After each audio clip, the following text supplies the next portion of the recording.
Pemirsa, Anda masih bersama Kominfo Newsroom. Dalam rangka memberi pembekalan di Rapim TNI Polri di Mabes TNI, Presiden Joko Widodo menyebut bahwa transformasi ekonomi Indonesia dimulai dari hilirisasi Indonesia yang tidak lagi mengandalkan ekspor bahan mentah.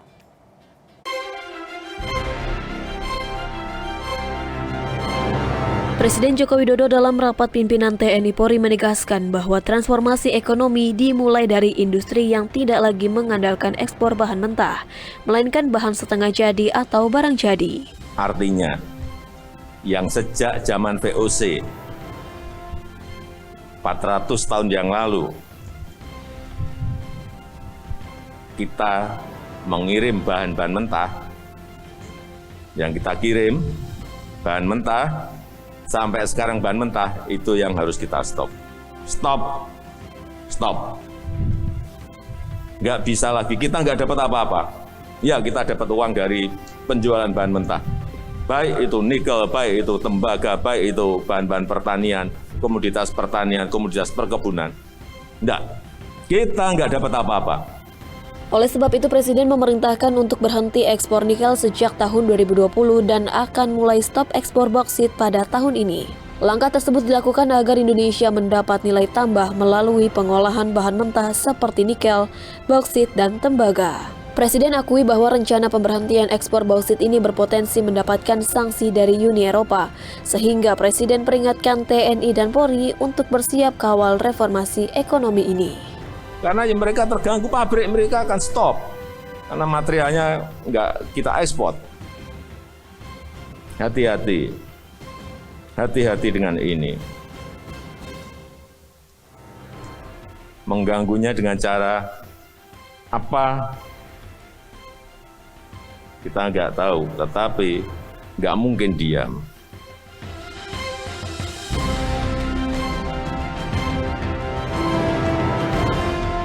Di kesempatan yang sama, Presiden juga mengimbau TNI Polri perlu memiliki talenta digital yang tangguh guna menghadapi dinamika digitalisasi dan transformasi yang sangat cepat, khususnya pertarungan di masa depan melalui teknologi.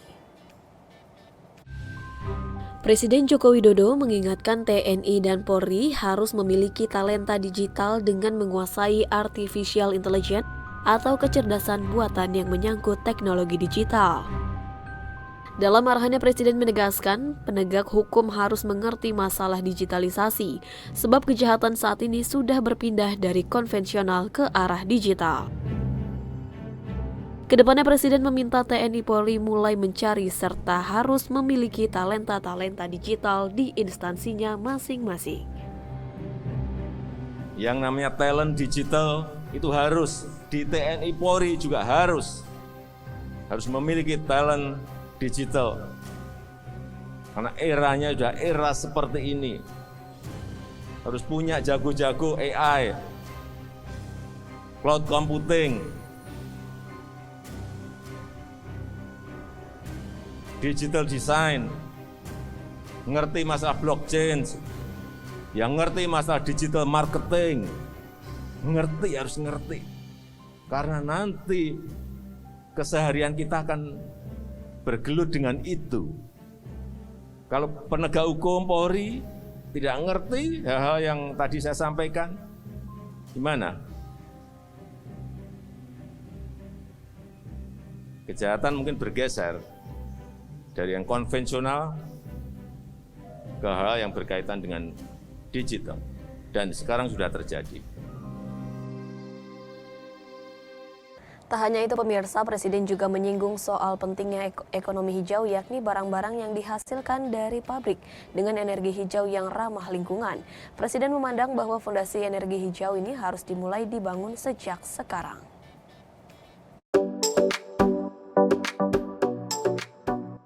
Presiden Joko Widodo pada rapat pimpinan TNI Polri tahun 2022 hari ini mengungkapkan, Indonesia memiliki kekuatan yang tidak dimiliki oleh negara lain terkait energi hijau yang ramah lingkungan. Indonesia memiliki kekayaan sumber daya yang melimpah seperti ketersediaannya angin, arus bawah laut, panas permukaan laut, dan tenaga surya matahari yang bisa dijadikan energi hijau. Salah satu daerah yang telah disiapkan pemerintah sebagai ekonomi hijau yakni Kalimantan Utara. Dengan adanya pembangunan Green Industrial Park dan Sungai Kayan menjadi sumber pembangkit listrik tenaga air atau hydropower yang mampu menghasilkan 11.000 sampai 12.000 megawatt. Presiden juga meminta fondasi pembangunan ekonomi hijau dapat dilakukan sesegera mungkin. Mulai dibangun sejak sekarang. Ekonomi hijau itu seperti apa? Ya, produk itu dihasilkan juga dari pabrik yang energinya energi hijau, semuanya adalah ramah lingkungan. Kita sekarang ini sedang menyiapkan pembangunan Green Industrial Park di Kalimantan Utara. Disitulah nanti pintu gerbang kita untuk membuka yang namanya ekonomi hijau Indonesia, yang energinya didapat dari pembangkit listrik tenaga air, hydropower di Sungai Kayan. Sungai Kayan nanti akan menghasilkan kira-kira 11.000 sampai 12.000 megawatt. Ada daerah wilayah industri, disuplai dari energi hijau sehingga produk yang keluar produk hijau. Inilah kekuatan negara kita.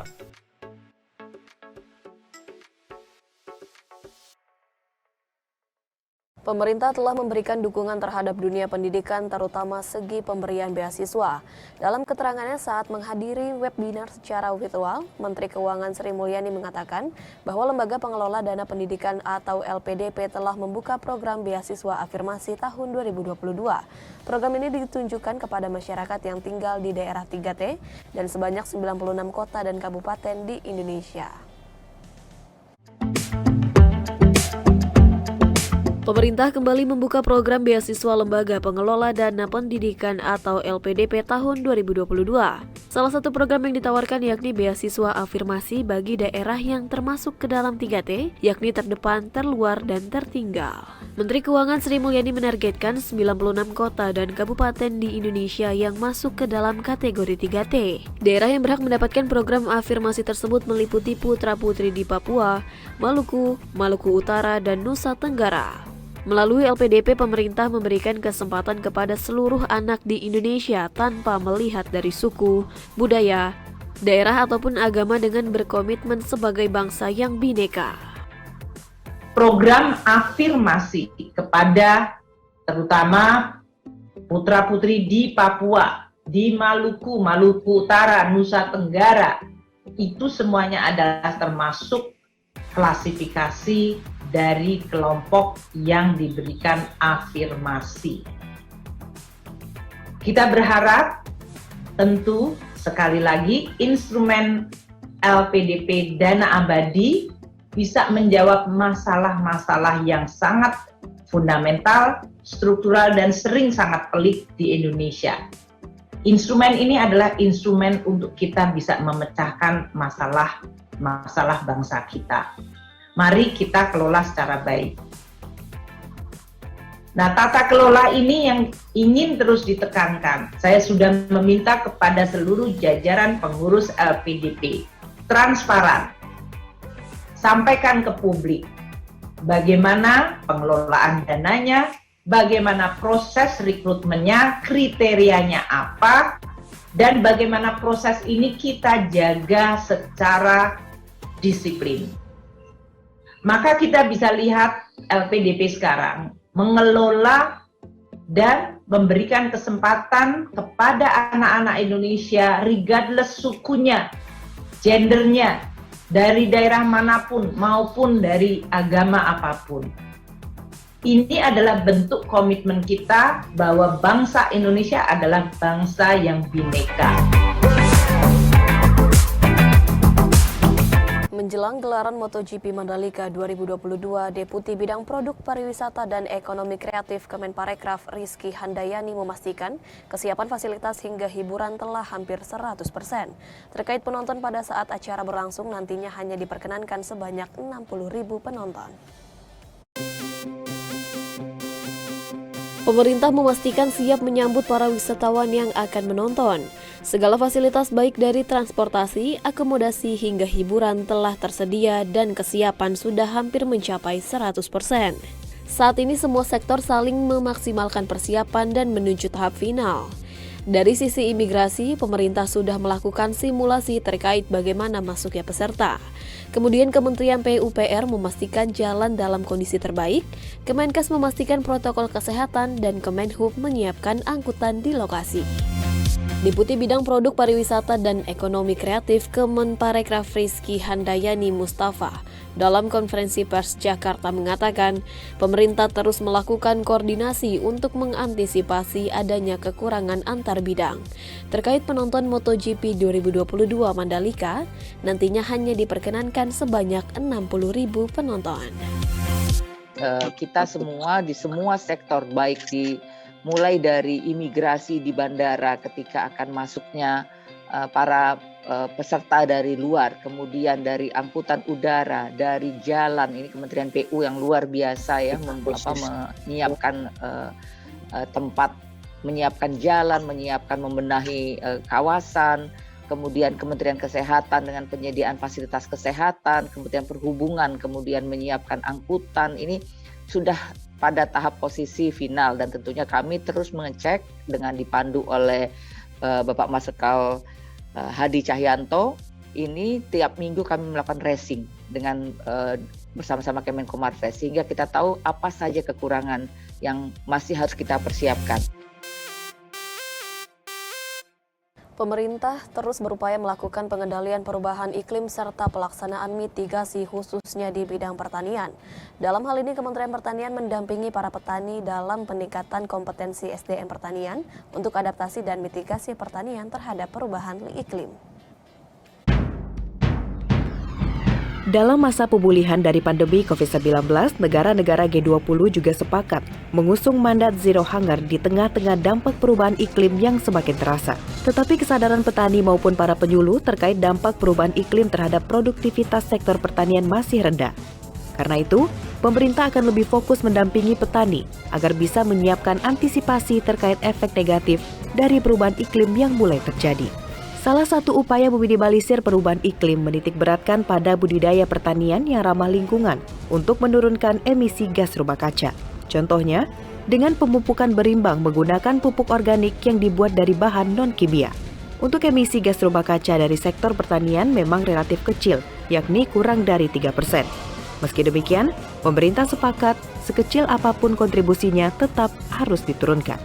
Dampak dari climate change ini dapat mengganggu produktivitas dan produksi pertanian secara signifikan. Oleh karena itu, saudara-saudaraku, kalau kita masih ingin tetap eksis di dunia ini, mau tidak mau, suka tidak suka, siap tidak siap, kita harus lakukan antisipasi terhadap perubahan iklim ini, saudara-saudara sekalian. Kita harus berjuang agar zero hunger. Tidak ada yang kelaparan di permukaan bumi ini, berarti pangan harus tetap tersedia, pangan harus tetap terjangkau, masyarakat harus mampu mengakses pangan dengan sebaik-baiknya.